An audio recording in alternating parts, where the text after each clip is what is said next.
Hello and welcome to What's the Summary?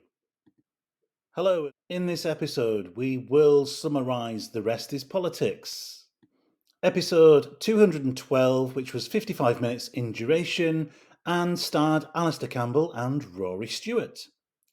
The items discussed in order were the war in Ukraine, the United States New Hampshire election, Rwanda, popular conservatism, and the AfD in Germany. Starting with the Ukraine war, they highlighted a book by Jade McGlynn, namely Russia's War, as a good book on the subject and Putin's approach. They talked through key points of the conflict and how Russia have imposed cultural change in the areas they have taken over. They agree the counter-offensive is not working. Campbell says Putin is using a strategy to use the past to shape the present and signal the future. They also reference a book called Overreach by Owen Matthews, providing a great account of the history of the war. Rory reluctantly praises Boris Johnson for his commitment to Ukraine and that the UK are ahead on support financially, but not technically with modern warfare, while Ukraine fear the USA are getting cold feet. Alistair is worried the state of funding and recruitment for British forces, noting that a capita contract for recruitment has failed. Rory is concerned that Trump will be in power and is unpredictable on NATO. Rory also mentions that the UK spends 2.5% on defence, while Russia spends 40%, which Alistair finds shocking. Rory is worried nobody wants to join up anymore, and this needs addressing. 21 minutes into the podcast, and they move on to the USA Republican election. They conclude Trump cannot be stopped and discuss the electoral system, which was designed for olden times and not the modern day. They discuss DeSantis and say he had a good chance but messed it up. Rory described his exit as pathetic. They discuss a strategy to defeat Trump, which they clearly both want, and Alistair believes the best opportunity was missed on January 6th when Republicans could have buried Trump, but can't now as the base is loyal.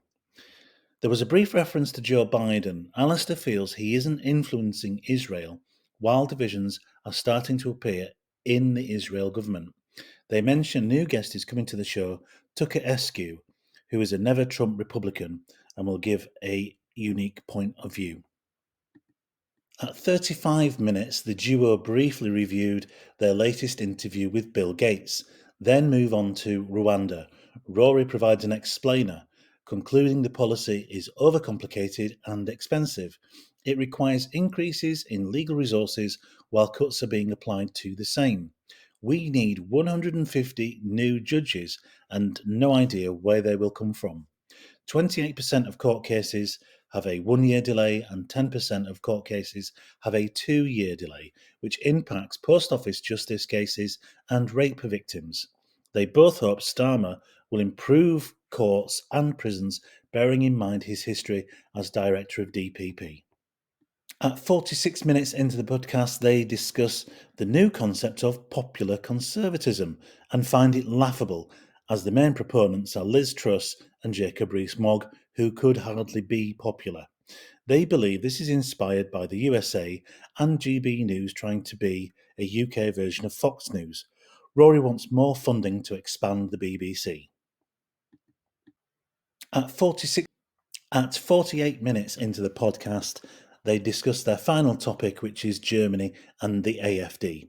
Rory provides an explainer on the AfD and an alt-right party who are now polling ahead of the ruling party. However, a plot discussed in a secret meeting to remove people, including German citizens, has led to large protests, which provides comfort that common people will rise up against neo-Nazis.